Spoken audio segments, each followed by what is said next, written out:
اعوذ باللہ من الشیطان الرجیم بسم اللہ الرحمن الرحیم سلام اللہ علی بقیت اللہ الاعظم۔ امام حسین علیہ السلام ٹی وی 4 کربلا مقدسہ کے آن لائن ٹرانسمیشن پروگرام معرفت منتظر اجل اللہ تعالی فرجہ الشریف میں آپ کی خدمت میں حاضر ہے، اور ہمارے بقیہ جتنی بھی پروگرامز ہیں ان کو آپ ملاحظہ فرما سکتے ہیں جادو ٹی وی، روکو T V, Amazon fire T V, apple T V, اور ہندوستان میں رہنے والے مومنین کے لیے گجرات میں حسینی چینل کیبل کے توسط سے امام حسین علیہ السلام ٹی وی کے پروگرامز کو ملاحظہ کیا جا سکتا ہے۔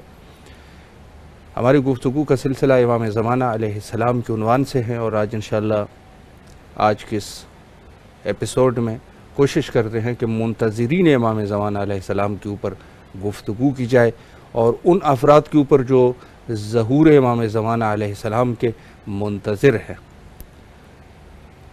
کسی نے حضرت امیر المومنین علیہ السلام سے سوال کیا، فرمایا ایو عمل احب الی اللہ تعالی، قال علیہ السلام انتظار الفرج۔ کسی نے حضرت امیر المومنین علیہ السلام سے کہا کہ کون سا عمل سب سے زیادہ خدا کے نزدیک بافضیلت تر ہے، تو آپ نے فرمایا کہ انتظار حضرت ولی عصر علیہ السلام۔ آج کے ہمارے معزز مہمان حجت الاسلام المسلمین علی جناب مولانا سید سبطین عباس رضوی صاحب ہمارے ساتھ موجود ہے۔ انشاءاللہ العزیز ان سے گفتگو کا سلسلہ آگے بڑھاتے ہیں اور ان کے علم اور معلومات سے استفادہ کرتے ہیں۔ السلام علیکم ورحمۃ اللہ وبرکاتہ۔ وعلیکم السلام ورحمۃ اللہ وبرکاتہ۔ عصر بخیر۔ عصر آپ کی بھی وقت جو ہے وہ انشاءاللہ بخیر رہے۔ خیریت سے ہیں قبلہ انشاءاللہ؟ الحمدللہ رب العالمین، سلامت رہے قبلہ؟ خیریت ہے الحمدللہ الحمدللہ۔ سب سے پہلے تو امام حسین علیہ السلام ٹی وی کے تمام اراکین کی طرف سے اور امام حسین علیہ السلام میڈیا گروپ کی طرف سے آپ کی نہایت ہی ممنون اور مشکور ہے کہ آپ نے اپنی قیمتی اوقات میں سے یہ وقت نکالا اور ہمیں خدمت کا یہ موقع فراہم فرمایا۔ وعلیکم السلام ورحمۃ اللہ وبرکاتہ۔ یہ باعث شرف ہے کہ سرزمین کربلا سے جو ہے ہماری آواز جو منتشر ہو رہی ہے، علی مشرفہا الاف التحیۃ والسلام۔ مولا آپ کو سلامت آپ حضرات جو ہے شکریہ بڑا قبلہ، اچھا کام انجام دے رہے ہیں، خدا اس کو قبول فرمائے۔ الہ امین، الہ امین۔ اللہ آپ کو بھی صحت اور سلامتی عطا فرمائے۔ میں وقت کو قبلہ ضائع کیے بغیر آپ کی خدمت میں سوال پیش کروں گا، اور پہلا سوال قبلہ یہ ہے کہ ظاہر ہے ہمارے پاس ایک بحث جو ہے وہ اس دور غیبت کبریٰ میں منتظرین امام زمانہ علیہ السلام ہے اور انتظار امام زمانہ علیہ السلام۔ تو سب سے پہلا سوال میں یہیں سے شروع کروں گا کہ کیوں لوگ امام زمانہ علیہ السلام کے منتظر ہیں، اس پر اگر آپ وضاحت فرمائیں۔ بسم اللہ الرحمن الرحیم، الحمد للہ رب العالمین، وصلی اللہ علی سیدنا محمد وآلہ الطیبین الطاہرین المعصومین المنتجبین، لا سیما علی مولانا وسیدنا صاحب العصر والزمان عجل اللہ تعالی فرجہ الشریف۔ یہ مسئلہ کہ لوگ کیوں امام علیہ السلام کا انتظار کر رہے ہیں، جی تو پہلے میں اس بحث کو ذرا سا تفقیق کروں جی بسم اللہ۔ کہ اصلاً انتظار امام زمان علیہ السلام مختص بقوم دون قوم نہیں۔ صحیح۔ امام علیہ السلام کا انتظار ایسا نہیں کہ صرف شیعہ کر رہے ہیں، جی ایسا نہیں ہے کہ صرف مسلمان کر رہے ہیں، صحیح۔ بلکہ امام زمانہ علیہ السلام کا انتظار تمام اقوام بشریت اور تمام انسانیت کر رہی ہے۔ سبحان اللہ۔ اگر ایک سیر حاصل مطالعہ کیا جائے جی تو آپ دیکھیں کہ اہل حنوت کے ہاں صحیح۔ زمانے کی جو تقسیم ہے وہ 14 زمانے ہیں، 14 عصر ہیں۔ صحیح۔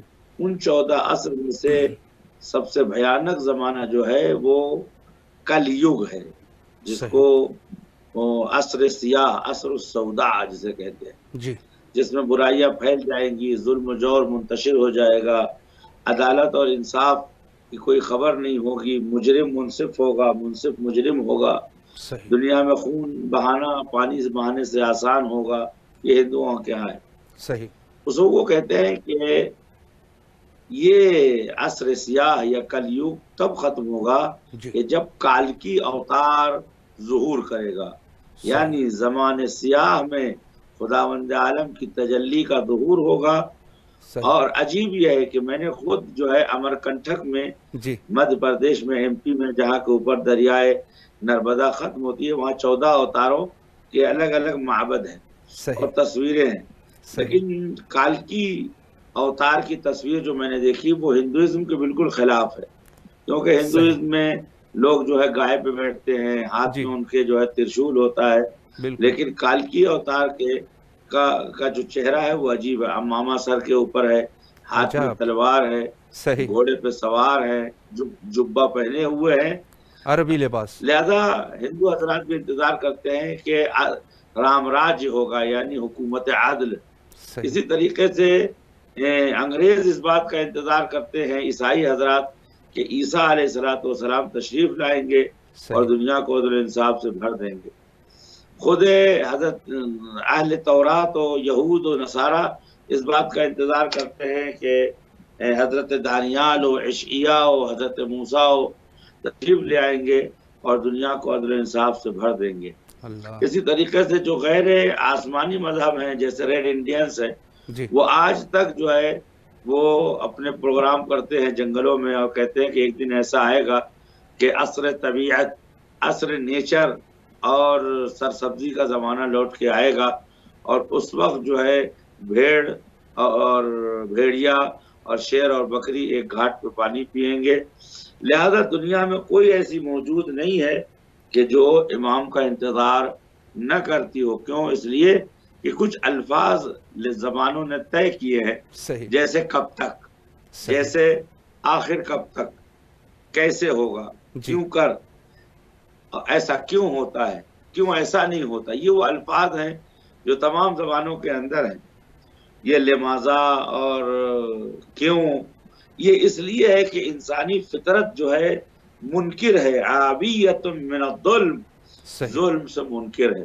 بے شک لہذا انسانی فطرت کہتی ہے بس ختم کرو ان چیزوں کو، ایک دن ضرور ایسا آنا چاہیے کہ دوبارہ عدل و انصاف کی حکومت ہو، دوبارہ انسانیت کی ویلیو اور ارزش میں اضافہ ہو، صحیح ظلم ختم ہو، انسان روٹی کپڑے مکان کے لیے لڑائی نہ کرے، جی انسان کی خواہشات محدود نہ ہو جائے مادیات و خوراکیات تک۔ لہذا تمام، اب ظاہر سی بات ہے کہ اسلام کامل ترین مذہب ہے بے شک اور بے شک آخری مذہب ہے، لہذا اس نے اس انتظار بشری و فطری کو بہت اچھے انداز میں بیان کیا ہے۔ بے لہذا شک حضور سرور کائنات صلی اللہ علیہ وآلہ وسلم فرماتے ہیں لو لم يبق في هذه الدنيا الا يوم لطوله الله ذلك اليوم حتى يبعث الله فيه رجلا من ذريتي اللہ من اکبر ولدي ومن ولد ابنتي فاطمة يملأ الأرض عدلا وقسطا كما هي ملئت ظلما وجورا۔ یہ اللہ بخاری اور اکبر مسلم کی روایت ہے جی کہ دنیا کی زندگی میں اگر ایک دن بھی نہیں رہے گا تو اس ایک دن کو خداوند عالم اتنا طولانی کرے گا کہ اس میں امام زمان اجل اللہ تعالی فرجہ الشریف کا ظہور ہوگا بے شک اور زمین کو عدل و انصاف سے بھر دیں گے۔ یہ ایک مسئلہ۔ جی اور آپ کے سوال کا دوسرا حصہ محترم بزرگوار یہ ہے کہ کیوں انتظار کرتے ہیں؟ اس لیے انتظار کرتے ہیں جی قبلہ کہ یہاں پر خود ایک سوال، انتظار، جی اگر یہاں پر جی اجازت ہے تو ایک سوال میں آپ کی خدمت میں پیش کروں۔ بسم اللہ۔ قبلہ آپ نے جیسے فرمایا کہ پورے عوالم چاہے وہ ادیان ہے، فرق ہے، تو وہ سب کے سب جو ہے وہ ایک منجی کے منتظر ہے، اور دوسری طرف سے اگر دیکھا جائے تو ہمارے مذہب شیعہ بھی ایک منجی کے منتظر ہے، یعنی مہد موعود عجل اللہ تعالی فرجہ الشریف۔ تو سوال قبلہ یہ ہے کہ اس انتظار کی جو شدت اب ہے وہ ظاہر ہے کہ مذہب شیعہ میں شدت زیادہ ہے، تو کیا فرق ہے مذہب شیعہ کے انتظار میں اور یہ جو دوسرے مذاہب ہے، ادیان ہے، ان کے انتظار میں؟ اس پر اگر مختصراً ایک گفتگو کی جائے۔ اس میں دیگر ادیان و مذاہب بالجملہ مسلمین جی اور فرق غیر شیعی، جی ان کا انتظار صرف اور صرف ایک حادثے اور ایک واقعے کے ظہور کا انتظار ہے، صحیح کہ جس میں ان کو اس بات کی امید ہے کہ دنیا میں بہتری ہوگی جی اور خوبی ہوگی، صحیح لیکن اس انتظار کے پیچھے ان کے پاس مدلل اور مستدل معلومات نہیں ہے کہ کس کا صحیح انتظار کریں، جی جو آنے والا ہے وہ کس قبیلے سے ہوگا، بے شک جو آئے گا وہ کون ہوگا، صحیح کیسا ہوگا، کس کی سیرت پہ عمل کرے گا، کہاں سے ظہور کرے گا، اس کے دشمن کون ہوں گے، جی اس کے آنے سے پہلے ہمیں کیا تہیع و آمادگی کرنی پڑے گی، صحیح ان کے ظہور سے پہلے توطین یعنی برنامہ ریزی و پروگرامنگ کیسے کرنی چاہیے، جی اس کے بعد وہ شخص جو ہے اس کی محبت واجب ہے کہ نہیں ہے، اس صحیح کی اطاعت واجب ہے کہ نہیں ہے، جی وہ صرف ایک لیڈر ہوگا یا وہ ایک امام ہوگا، واجب الطاعہ ہوگا، جی یہ جملہ فروغ ہے کہ جو جلسات طلب کرتے ہیں، صحیح لیکن حقیقت بتائی ہے کہ اصل ان ظہور امام کا انتظار سب کو ہے، جی لیکن کامل ترین انتظار جو ہے ان کے پاس ہے کہ جنہوں نے اپنے کو ذوات العلم سے جوڑا ہے، سبحان یعنی اللہ خاندان عطرت و طہارت صلوات اللہ سبحان وسلامہ اللہ علیہم اجمعین سے جوڑا ہے، جی لہذا انہوں نے ایک ایک لمحے پر اپنے شیعوں کی مومنین کی رہنمائی کی ہے بے شک کہ ظہور کہاں سے صورت پائے گا، امام کی شکل کیا ہے، شمائل کیا ہے، جی امام کی عادات کیا ہے، امام کی سبحان رفتار اللہ کیا ہے، ظہور سبحان سے اللہ پہلے کیا ہوگا، ظہور کے بعد کیا ہوگا، جی آنے والا نسلی اعتبار سے کس نسل سے تعلق رکھتا ہے، بے شک فکری اعتبار سے کس سنت و سیرت کو اپنائے گا، لہذا چونکہ علم و معلومات ہمارے پاس زیادہ ہیں، جی لہذا ہمارے انتظار کی نوعیت بھی الگ ہے اور شدت میں بھی بہت زیادہ اضافہ ہے۔ سبحان اللہ۔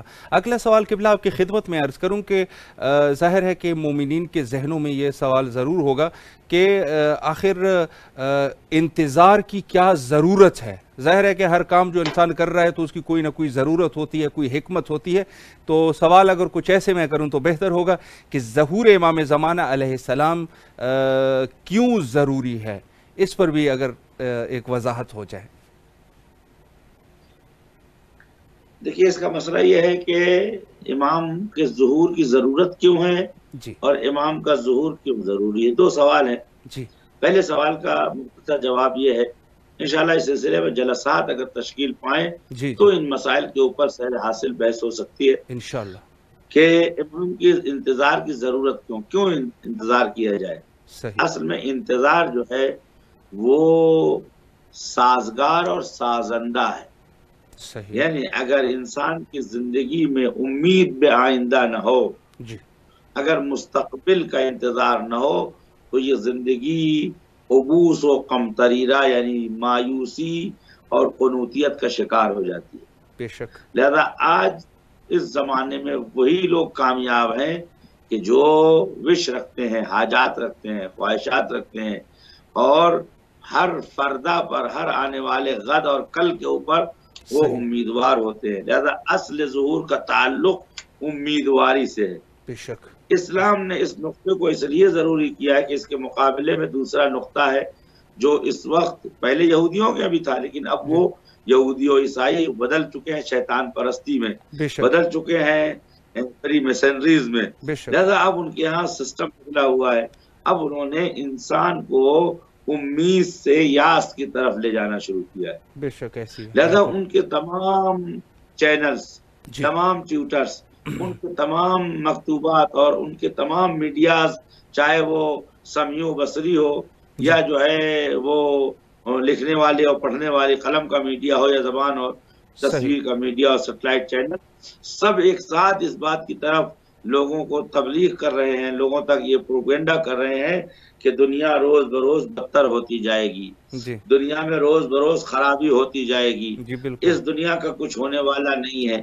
جی لہذا جس طریقے سے ہم قائل ہیں ایک نئے رونیسانس کے یعنی ظہور امام زمان علیہ السلام کے، وہ قائل ہے دنیا کی تباہی و بربادی کی، بالکل بے شک کہ ایسی دنیا کی آبادی کم کرنے، جیسا یہ کورونا بھی پھیلایا ہے جی دنیا کی آبادی کم کرنے کے لیے، انہوں نے جی ایک نئی لفظ دی ہے نظم نو جہانی، یعنی دنیا کا نیا نظم، نیو جی آرڈر آف دا ورلڈ۔ اس بالکل میں کیا کیا انہوں نے، غریبوں کو نہیں جینا چاہیے، کمزوروں کو نہیں جینا چاہیے، دنیا میں اگر 7 ارب آبادی ہے تو 1 ارب آبادی رہ جائے، جس میں پیسے والے ہوں، سرمایہ دار ہوں، چونکہ دنیا خرابی کی طرف جا رہی ہے، فسادی کی طرف.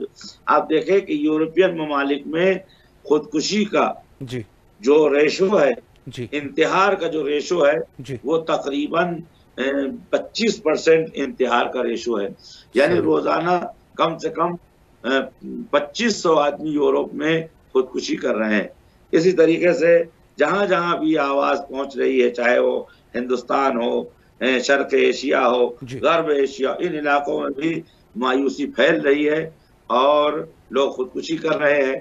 اگر کچھ نہیں ہے تو ڈرگس میں اپنے کو مبتلا کر رہے جی ہیں، بالکل ہیروئن لے رہے ہیں، بالکل کریک لے رہے ہیں، شیشہ لے رہے ہیں، افیم کھا رہے ہیں. کچھ صحیح. ایسے ہیں کہ جو خود کو مشغول کرنے کے لیے جو ہے ڈرنکس کا استعمال کرتے ہیں، کیونکہ ان کی نظر کے سامنے دنیا کا کوئی مستقبل نہیں ہے جی اور ان کی زندگی میں تباہی کے علاوہ کچھ اور حاضر. یہ نقطۂ نظر ہے جو شیطان کا ہے. جی اللہ ولی الذین آمنوا یخرجہم من الظلمات الی النور. سبحان اللہ سبحان. جی اللہ لوگوں کو اندھیرے سے نکال کے نور کی طرف لاتا ہے. جی بے لیکن شک. شیطان کیا کرتا ہے؟ جی من النور الی الی الظلمات الظلمات. بے شک یخرجونہم من النور الی الظلمات. بے شک نور سے ان کو ظلمات کی طرف لے جاتا ہے. بے شک لہذا اسلام نے ہمارے جینے کے لیے اس قانون اور اس اصل کی بنیاد رکھی ہے کہ نا امیدی حرام ہے. بے یا شک. عبادی الذین اسرفوا علی انفسکم لا تقنطوا من روح اللہ. سبحان اللہ اللہ. کی رحمت سے مایوس نہ نہ ہو. بے شک. الیاس والحرمان اعظم الذنوب. اگر اللہ. کوئی مایوس ہو جائے اور خود کو محروم سمجھنے لگے تو شرک سے بڑا گناہ ہے. بے شک. اسلام نے لہذا شیطان لوگوں کو دنیا کی خرابی کی دعوت دیتا ہے، لہذا وہ بدبختی کا انتظار کر رہے ہیں، بھوک کا انتظار کر رہے ہیں، موت کا انتظار کر رہے ہیں، تباہی کا انتظار کر رہے ہیں. اسلام لوگوں کو نور اور امید کی طرف دعوت دے رہا ہے. لہذا ہم دنیا کی خوبی کا انتظار کر رہے ہیں، نظام عدل کا انتظام کر رہے بے ہیں، شک نظام طہارت کا انتظام کر رہے ہیں، بے شک. عفت کا انتظار کر رہے ہیں، دنیا میں فقر کے ختم ہو جانے کی خبر دے رہے ہیں، جی دنیا میں خواہشات کو عقلانیت میں تبدیل ہو جانے کی نوید وہ مژدہ دے رہے ہیں. لہذا اس لیے ضروری ہے کہ اگر ظہور جیسی نعمت زندگی، انتظار جیسی نعمت زندگی میں نہ ہو تو انسان تباہ و برباد ہو جائے گا. بے شک. اس نقطے پہ ہمیں غور کرنا. کیوں کہا افضل العبادہ؟ نماز عبادت ہے، روزہ عبادت ہے، حج عبادت ہے، ولایت اہل بیت علیہ السلام اصل و عبادت ہے. بے شک. لیکن انتظار کو سب سے بڑی عبادت کیوں کہی؟ اس لیے کہ جس کی زندگی میں امید نہیں ہے اس کی نماز بھی بے نماز ہے. جس کی زندگی میں آرزو نہیں ہے اس کا حج بھی نہ حج ہے. جس کی زندگی میں اہل بیت کے ظہور کی خبر نہیں ہے اس کی زندگی میں حب اہل بیت جز تعصب اور افسوس کے کچھ نہیں ہے. لہذا فرمایا جو ظہور اور آئندہ کے اوپر اپنی ذہنیت باقی رکھتا ہے اس کی نماز کے اندر شگفتگی ہے، تازگی ہے، اس کے حج کے اندر نیاپن ہے، اس کے حج کے اندر احیاء ہے، حقیقت ہے، اس کی ولایت کے اندر بھی زندگی ہے کہ ہم علیہ باللہ صرف شہداء کا ماتم نہیں کر رہے ہیں، ہم ایک سید الاحیاء کا انتظار کر رہے ہیں کہ جو زندہ ہے دنیا کو زندہ کرے گا. عدل و انصاف ہو، برادری ہو، شرف ہو، سیادت ہو، آقائی ہو، خودسازی ہو، تقوی ہو، ان تمام معارف کو زندہ کرے گا، لے کے آئے گا. لہذا اگر انتظار نہ ہو تو انسان کی کسی عبادت میں رمق نہیں ہے. لہذا انتظار کی ضرورت اس لیے ہے کہ اگر انتظار نہ ہو تو دین اسلام تباہ ہو، برباد ہو جائے گا. یہ پہلا مرحلہ. جی اگر اجازت ہو تو میں ایک اور اشارہ کروں. جی بسم اللہ کیجیے. دوسری بات یہ ہے بالکل بسم اللہ جی کہ انتظار کی ضرورت عقلاً کیوں ہے؟ اس لیے ضرورت ہے انتظار کی کہ اگر معاشرہ منتظر نہ ہو امام علیہ السلام کا تو ایسی صورت میں انسان کیا ہوگا؟ سہلنگاری مبتلا ہو جائے گا کہ جب آئیں گے تو دیکھا جائے گا. یقیناً. لہذا نہ اپنی اصلاح کرے گا، نہ معاشرے کی اصلاح کرے گا، نہ اصلاح بیت کرے گا، نہ اصلاح بین کرے گا، نہ اپنے گھر کی اصلاح کرے گا، نہ معاشرے و سماج میں اصلاح کرے گا، نہ وہ تدبیر منزل کرے گا اور نہ ہی وہ تدبیر معاش کرے گا. نتیجہ یہ ہوگا کہ چند افسردہ لوگ اس دنیا میں رہ جائیں گے، افسردگی کے علاوہ کچھ نہیں ہوگا. لیکن اگر ہماری زندگی کا انتظار ہو کہ ہر صبح ہم کو انتظار ہے ظہور امام علیہ السلام کا، تو ایسی صورت میں اپنی عبادات کو مرتب کریں گے، اپنی زندگی کے معاش کو مرتب کریں گے. ایک بات. دوسری بات یہ ہے کہ جب ہم کو معلوم ہے کہ امام علیہ السلام آنے والے ہیں، امام علیہ السلام کو اسی دنیا میں رہ کے حکومت عالمی اہل بیت علیہ السلام قائم کرنا ہے، تو امام کو ڈاکٹرز کی ضرورت ہوگی، انجینئرز کی ضرورت ہوگی، امام کو علماء کی ضرورت ہوگی، اہل فن کی ضرورت ہوگی، جغرافی دان کی ضرورت ہوگی، جو لیٹسٹ معلومات ہیں ان کی ضرورت ہوگی. تو ایسی صورت میں ہماری قوم چوطرفہ یعنی بجہات الاربع خود کو آمادہ کرے گی ظہور امام علیہ السلام کے لیے. لہذا نہ تنہا جو لوگ اعتراض کرتے ہیں کہ شیعہ کیوں انتظار کرتے ہیں، ان کی جہالت ہے. انتظار ہمارے ڈیولپ و پیش رفت و ترقی کا ذریعہ ہے، انتظار ہماری پس رفت کا ذریعہ نہیں ہے. وہ قومیں جو انتظار نہیں کرتی ان کے اور مردوں میں کوئی فرق نہیں ہے. اس لیے کہ جس کے اندر امنگ نہ ہو، جس میں امید نہ ہو، جس کے اندر حشاشیت و تازگی و بشاشت نہ ہو، جس کے اندر اطراء نہ ہو، خضر نہ ہو، وہ ایک ویرانہ ہے. اس کی زندگی و موت کا کوئی فرق نہیں. یقیناً جی قبلہ، بہت اچھے طریقے سے آپ نے ایک الگ طریقے سے ایک تعبیر پیش کی اور بہت اچھے طریقے سے عام فہم گفتگو آپ نے فرمائی. ایک سوال قبلہ مزید آپ کی خدمت میں عرض کروں کہ دیکھیں ہمارے پاس قبلہ یہ ہے کہ روایات کا سلسلہ ہے اور کچھ چیزوں کی پیشن گویاں بھی ہوئی ہے. معصومین علیہ السلام نے خبر دی ہے ان چیزوں کی جو کہ ابھی آئی نہیں ہے، آئندہ کی بھی خبریں دی ہے. لیکن اتنی بڑی خبر جو کہ ظہور امام زمانہ علیہ السلام، جو کہ پورے بشریت کے تقدیر کو تبدیل کرنے کا دن ہوگا، تو کیوں امام زمانہ علیہ السلام کی ظہور کی خبر نہیں دی گئی اور وقت جو ہے وہ تعین نہیں کیا گیا؟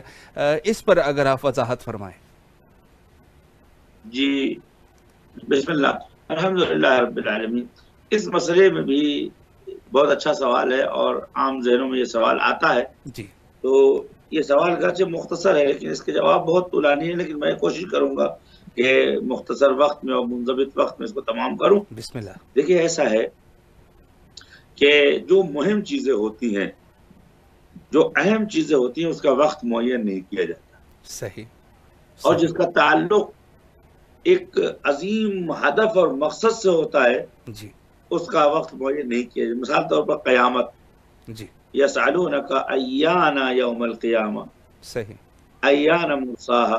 پوچھتے ہیں کہ ومتى یقوم القیامہ، قیامت کب ہوگی؟ آواز آتی ہے قل علمها عند اللہ. آپ کہیے کہ مجھے بھی بتانے کی ضرورت نہیں، اس کا علم اللہ کے پاس ہے. کیوں؟ یقیناً رسول خدا صلی اللہ علیہ وسلم ظرف علم پروردگار ہے. عرش الہی یعنی علوم پروردگار کا وہ اہل بیت علیہ السلام ہے. لیکن کیوں حضور نے نہیں بتایا اور اللہ نے اجازت نہیں دی؟ اس لیے کہ اگر لوگوں کو معلوم ہو جائے کہ قیامت 1 ملین سال کے بعد، 100,000 سال کے بعد قیامت ظہور کرے گی، تو جو مومنین ہیں وہ بھی مایوس ہو جائے گا کہ ہم سے متعلق نہیں ہے، ہم کیا کریں. جو مجرمین ہیں ان کو بھی معلوم ہے قیامت آنے والی نہیں ہے، لہذا جرم کرو، ظلم پھیلاؤ، فساد پھیلاؤ. لہذا اچھا بس مومنین کے اندر جوش و ولولہ و انگیزہ نہیں ہوگا، مجرمین کو کی کھلی چھوٹ ہو جائے گی کہ جو چاہے وہ کریں. لیکن اللہ نے قیامت کا اعلان نہیں کیا تاکہ لوگوں کو ہر لمحے قیامت کے آ جانے کا انتظار رہے. مجرم اپنے خانے میں ڈرتا رہے، مومن اپنے خانے میں مرجو اللہ رہے، اللہ کی طرف امیدوار رہے. بعینی ظہور کا علم معصومین نے اس لیے نہیں دیا تاکہ اول امام صادق علیہ السلام کو اور ہمارے درمیان جو وقت گزرا ہے تقریباً وہ اس وقت 1000 سال 1100 سال کا واقعہ وقت گزر چکا ہے. 1140 سال 1150 سال یا مثلا تقریباً تقریباً 1000 سال کے اوپر ہو گیا امام علیہ السلام کو گئے ہوئے. امام علیہ السلام اگر بیان کرتے تھے کہ 1500 سال کے بعد ظہور ہوگا، تو امام علیہ السلام سے لے کر اب تک جو شیعوں کے اندر جنبش ہے، موومنٹ ہے، تحرک ہے، وہ نہ ہو. کہتے بھائی جب امام آئیں گے تو ہم سے کیا مطلب، 15ویں صدی سے امام کا تعلق ہے، ہم سے کیا تعلق ہے. لہذا عبادت میں مزہ نہ رہتا، شیعت میں جوش و جذبہ نہ رہتا۔ لیکن امام علیہ الصلوۃ والسلام نے اور پروردگار عالم نے، رسول صلی اللہ علیہ وآلہ وسلم نے، اور بالکل اہل بیت علیہ الصلوۃ والسلام نے اس چیز کی طرف کوئی اندیہ نہیں دیا۔ کیوں؟ اس لیے کہ انتظار امام زمان لا يتعلق بعہد ولا بقوم ولا بعشیرت ولا بعصر دون عصر۔ بے شک امام علیہ السلام کے انتظار کا تعلق کسی قوم، کسی فرد، کسی زمانے، کسی عصر، کسی مصر سے نہیں ہے، بلکہ جس نے اس دنیا میں آنکھ کھولی ہے اس کو امام کا انتظار کرنا، کیونکہ انتظار سازندہ ہے۔ انتظار انسان کی انسانیت کو چار چاند لگاتا ہے، انسان کو جینے کی رمق عنایت کرتا ہے۔ لہذا معصومین علیہ السلام نے وقت معین نہیں کیا۔ اولا ثانیا اس لیے بھی وقت معین نہیں کیا کہ انسان مطمئن ہو کے بیٹھ نہ جائے، صحیح، بلکہ ہر لمحے اپنے کو آمادہ کرے۔ کسی نے امام صادق علیہ السلام سے پوچھا، اور یہ روایت مرحوم شیخ صدوق رضوان اللہ تعالی علیہ نے کمال الدین و تمام النعمہ میں نقل فرمایا ہے کہ کذب الموقتون، صحیح، وہ لوگ جو ظہور کا ٹائم معین کرتے وہ جھوٹے۔ اللہ کیوں؟ ہمیں معین کرنا چاہیے، ہم نے معین نہیں کیا۔ ہمارے علاوہ جو اخبار غیب دے وہ جھوٹا ہے اور وہ بہتان باندھنے والا ہے۔ اس کے بعد فرمایا لا نعقد من قبلنا ولا نعقد بعدنا، سبحان اللہ، نہ ہم نے معین کیا ہے نہ ہمارے بعد والا معین کرے گا۔ کیوں؟ اس لیے کہ ظہور کے انتظار میں حکمت پروردگار خوابیدہ ہے۔ بے شک۔ اور آج الحمدللہ آپ دیکھیں عزاداری میں رمق کیوں ہے؟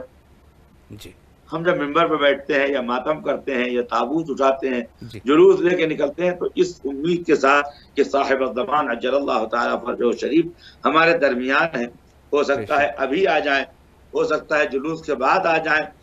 جب ہم کو معلوم ہے کہ ہمارے معین نہیں ہے کہ کس عصر میں امام آئیں گے، تو ہر زمانے والا اپنے امام کو اپنے زمانے کا صاحب عصر سمجھتا ہے۔ سبحان اللہ۔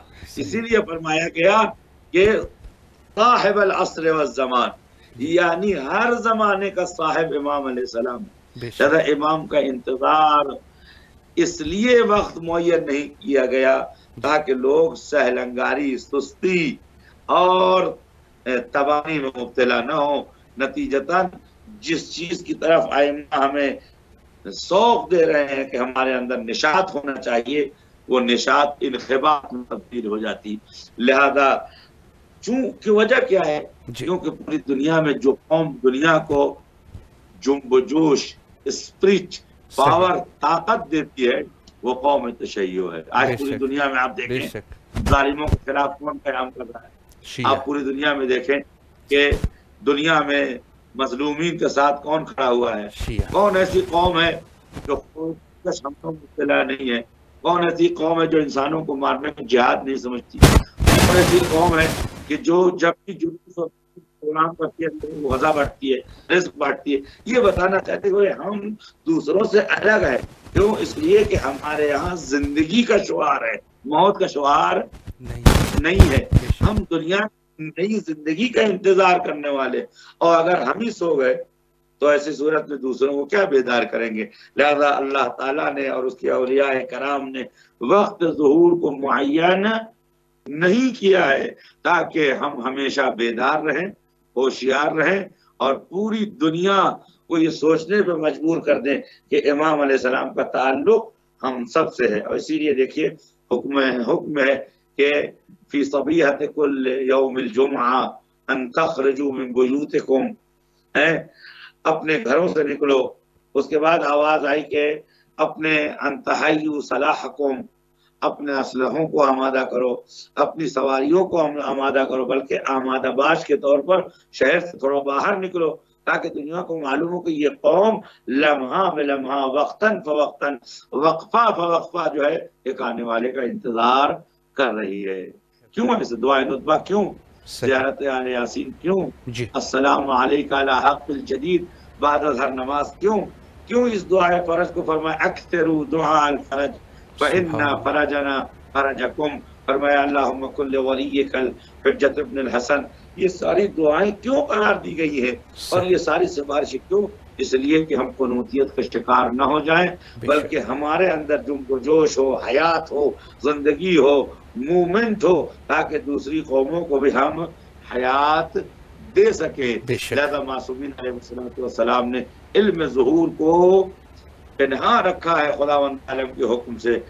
اور آخری بات یہ ہے کہ مجرم بھی ڈرا ہوا ہے۔ آج اگر امریکہ اور اسرائیل سے ہمارے خلاف تیر اندازی ہو جائے، کہاں سے ہمارے اوپر بمباری ہو جائے، ہم کہاں سے تباہ ہو جائے، کہاں سے لہذا گھبرائے ہوئے ہوتے ہیں۔ ایک بزرگ تھے، خدا رحمت کرے، ان سے میں نے پوچھا کہ یہ آج مادی طاقتیں کیوں مسلمانوں پر اور مومنین پر حملہ کر رہی ہیں اور ہر طرف؟ انہوں نے کہا آج کفر بوکھلایا ہوا ہے، اس کو نہیں معلوم کہ گنڈے کو آپ کسی محلے میں داخل ہو اور اسے معلوم نہ ہو کہ کدھر سے لوگوں کا حملہ ہونے والا ہے، تو چاروں طرف وہ فائرنگ کرتا ہے۔ آج کفار بوکھلائے ہوئے ہیں کہ ہر طرف سے ان کو ہزیمت ہو رہی ہے، زیادہ گھبرا رہے ہیں کدھر سے امام علیہ السلام آ جائیں، کہیں مشرق سے آ جائیں، مغرب سے آ جائیں، عراق سے آ جائیں، فلسطین سے آ جائیں، پاکستان سے آ جائیں، ہندوستان سے آ جائیں، ہر طرف وہ پریشان ہے، اس لیے کہ ہم سے زیادہ ان کو یقین ہے کہ امام علیہ السلام آئیں گے اور ظالموں کو نیست و نابود کریں گے اور مظلوموں کی حمایت کریں گے۔ بے شک بے شک، بہت بڑا نقطہ۔ ایک سوال بس قبلہ اگر آپ کی اجازت ہے آپ کی خدمت میں پیش کروں اور آپ کے زحمات تمام۔ قبلہ باقی تو بہت اچھی گفتگو ہوئی، انتظار پہ گفتگو ہوئی اور ظہور پر بھی گفتگو ہوئی اور اہمیت پر بھی۔ ایک سوال بس رہتا ہے، اگر اس پر بھی ایک مختصراً گفتگو ہو جائے تو میرے خیال میں جو مضمون ہے وہ کمپلیٹ ہو جائے۔ ظہور امام زمانہ علیہ السلام کے بعد کون سی تبدیلیاں رونما ہوگی کائنات میں، اس پر بھی اگر گفتگو کریں اور پھر قبلہ آپ کے زحمات تمام۔ دیکھیں، پہلی تبدیلی تو سب کو معلوم ہے، وہ یہ ہے کہ امام کے آتے ہی پورا سسٹم چینج ہو جائے۔ جی بے شک، یعنی ظلم اور جور اور ناانصافی کا سسٹم بدل جائے گا، عدل و انصاف و رافت و محبت کا سسٹم دنیا میں حاکم ہوگا۔ بعض روایتوں میں کہ سارے اسلحے بیکار ہو جائیں گے، تو ایسا نہیں کہ ان اسلحوں کے بارود ختم ہو جائیں گے، بلکہ ان کی ضرورت ختم ہو جائے گی۔ بے شک صحیح، کیونکہ جب امام عادل موجود ہے تو پھر اسلحے کی کیا ضرورت ہے؟ جی لہذا میں پہلے دو تین چیزیں آپ کی خدمت میں پیش کروں کہ ظہور کے بعد کیا تبدیلی۔ سب سے پہلا درد جو انسان کا ہے وہ یہ ہے کہ وما اوتیتم من العلم الا قلیلا۔ انسان جہل میں مبتلا ہے، انسان قلت و خلت علمی میں مبتلا ہے، انسان کے پاس علم کم ہے۔ فزک ہو، ادبیات ہو، یا علم نجوم ہو، علم زمین شناسی ہو، جغرافی ہو، علم فزک ہو، ڈاکٹری ہو، طبابت ہو، ہر جگہ انسان جہل میں مبتلا ہے۔ ایک چھوٹی سی بیماری کا علاج ہم نہ کر سکے، پوری دنیا میں لاشوں کے انبار بچھ گئے، اس کو بنایا گیا یا وہ بن گئی، اس سے غرض نہیں ہے، وہ ایک الگ بحث ہے، لیکن خود بنائی ہوئی بیماری کا علاج نہ کر سکے۔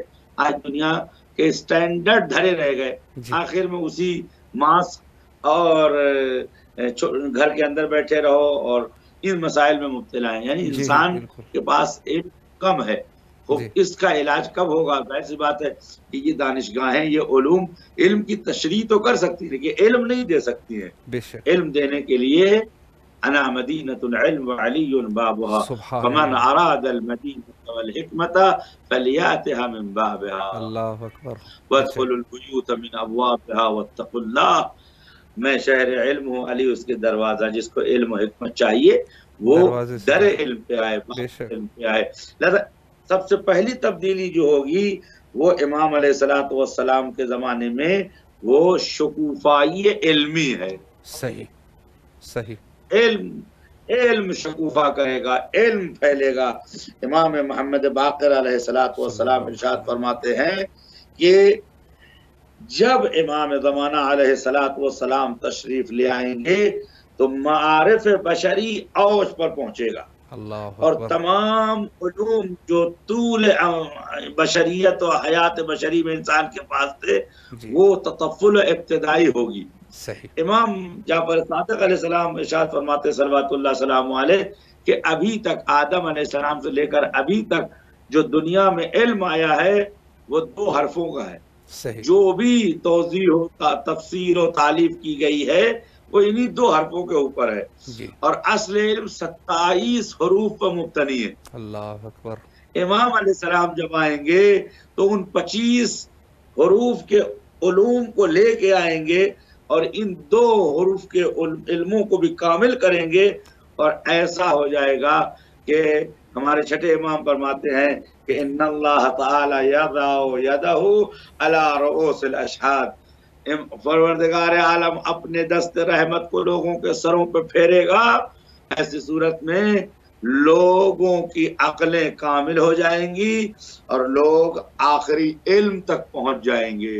لہذا امام کے آنے کے بعد علم میں ترقی ہوگی، اب چاہے وہ علم فزک ہو، شیمی ہو، علم ریاضی ہو، علم حوضہ ہو، علم قرآن ہو، علم احادیث ہو۔ لہذا امام کے آنے کے بعد پہلی تبدیلی کیا ہوگی کہ دنیا میں علم کا بول بالا ہوگا۔ بے شک۔ دوسری تبدیلی جو آئے گی جی وہ آئے گی کہ تعلیم قرآن اپنے حقیقی مفاہیم تک پہنچے گا۔ سبحان اللہ۔ امام علی علیہ السلام کی ایک حدیث ہے، بہت زیبا اور خوبصورت کلام ہے، جی فرماتے ہیں کہ انی انظر الی شیعتنا بمسجد الکوفہ وقد ضربوا الفساطین یعلمون الناس القرآن کما انزل الیہ، کہتے ہیں میں یہ دیکھ رہا ہوں کہ مسجد کوفہ میں الگ الگ حجرے ہیں، جی الگ الگ خیمے ہیں، جس میں میرے شیعہ، آپ دیکھیں کمال معراج، یہ دیکھیں جی میرے شیعہ حضرات ان حجروں میں بیٹھے ہوں گے، وَيُعَلِّمُونَ النَّاسَ الْقُرْآنَ كَمَا أُنزِلَ، سبحان قرآن اللہ۔ کو اس طریقے سے تعلیم دیں گے کہ جس ذہنیت اور جس فکر کے اوپر قرآن نازل ہوگا۔ آج قرآن موجود ہے جی بے لیکن شک۔ قرآن کی تفاسیر اور قرآن کی معنی کی مثلا کبھی خلفاء سے، کبھی زنان پیغمبر سے، جی کبھی بالکل کسی کو، کبھی کسی کو بے شک۔ حقائق قرآن بیان نہیں کیے جاتے۔ لیکن امام علیہ السلام آئیں گے تو قرآن جس معنی میں نازل ہوا ہے، جس حقیقت پہ نازل ہوا، اسی انداز میں قرآن کون پڑھائے گا؟ شیعہ۔ اس جملے کی طرف ہمیں سامعین و ناظرین کو توجہ دینی ہوگی۔ ہمارے آپ جیسے لوگ کہ جو اہل بیت کے سامنے کاسالیس ہے، ان کے وجود بہور سے چند قطرے جو ظاہر ہوتے ہیں، وہ ہم اس کو جو ہے ہم اپنی زبان سے چاٹ کر اسے اپنے وجود میں اتار کر تھوڑے بہت علم سیکھ لیتے ہیں۔ صحیح۔ عام لوگ جو علم سے دور ہیں وہ سب کے سب شیعہ ہیں، جی لیکن امام علیہ السلام کے آنے کے بعد ہر شیعہ اپنے وقت کا مفتی ہوگا، ہر شیعہ اپنے وقت کا مفسر ہوگا، ہر سبحان شیعہ اللہ۔ اپنے وقت کا قاضی ہوگا، ہر شیعہ اپنے وقت کا معلم قرآن ہوگا، مربی قرآن ہوگا۔ اس کے بعد تیسری چیز، اگر وقت ہے تو عرض کروں، بسم اللہ ہے، 5 منٹ ہے، 4-5 منٹ ہے، تیسری بسم چیز اللہ۔ جو ہے وہ لوگوں کی فکری ترقی ہوگی، اللہ رشد فکری۔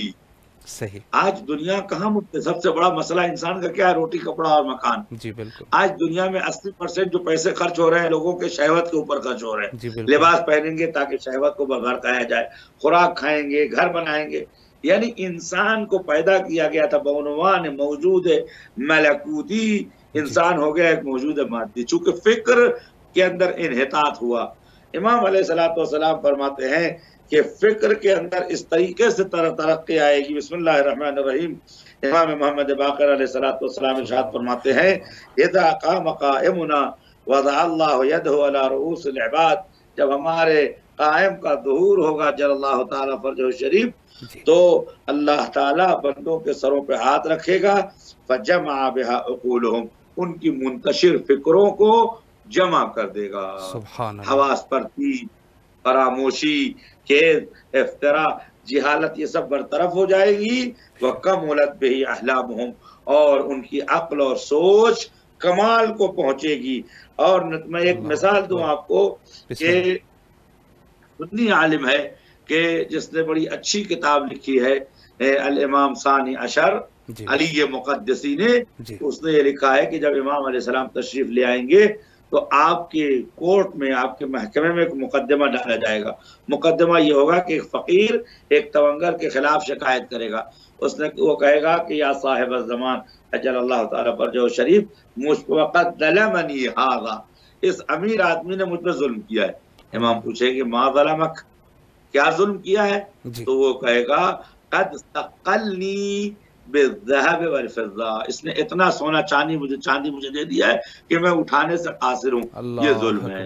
اللہ اکبر، آپ اللہ دیکھیں اصل ظلم کی تعریف بھی عوض ہو گئی، جی بالکل، بے شک، یعنی اتنی برکت ہوگی۔ روایتوں میں ہے امام علیہ السلام جس زمین سے گزریں گے آواز آئے گی یا ولی اللہ فیا کنوز الحق فیا کنوز الرحمن فیا کنوز الذهب والفضة خذ وقد ذخرنی اللہ لک۔ جہاں سے گزریں گے آواز آئے گی اے ولی خدا آپ کے پیروں کے نیچے خزانہ ہے، آپ کے لیے اللہ نے رکھا ہے، نکالیے اور بندوں میں خرچ کیجئے۔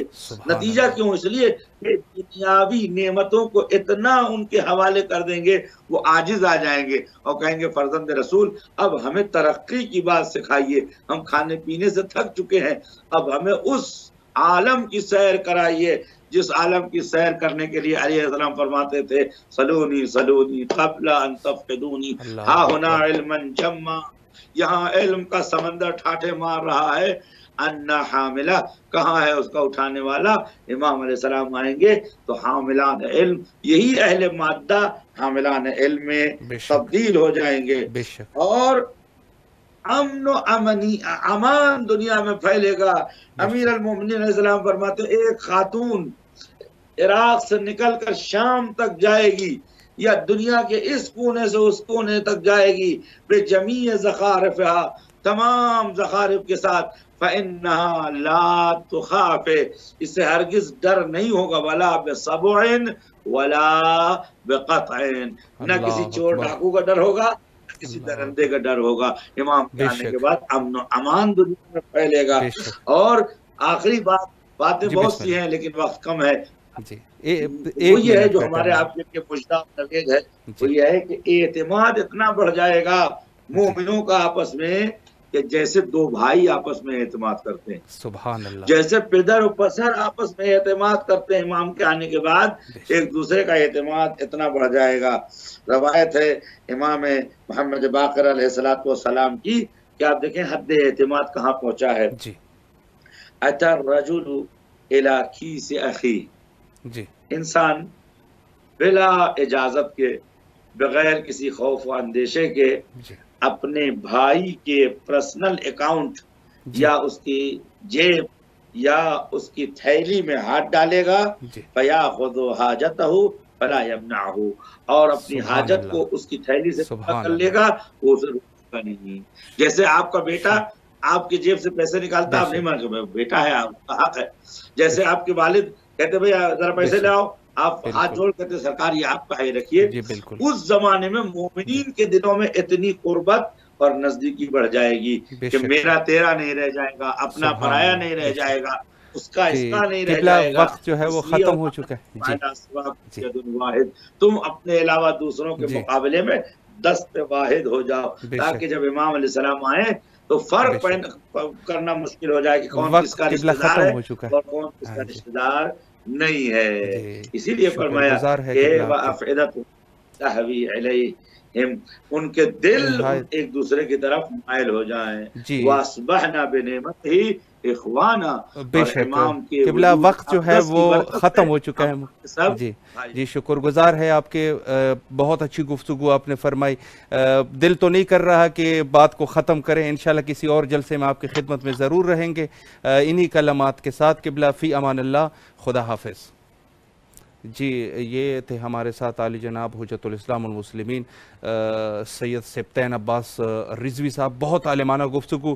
وقت جو ہے وہ ختم ہو چکا ہے، وگرنہ انشاءاللہ ایسے علماء کے ساتھ جتنی گفتگو کی جائے، ان کے صحبت میں بیٹھا جائے تو یقیناً فائدہ مند ہے۔ اور آخر میں وہی دعا کرتے ہیں جو ہمیشہ ہمیں کرنی چاہیے، اللہم عجل لولیک الفرج۔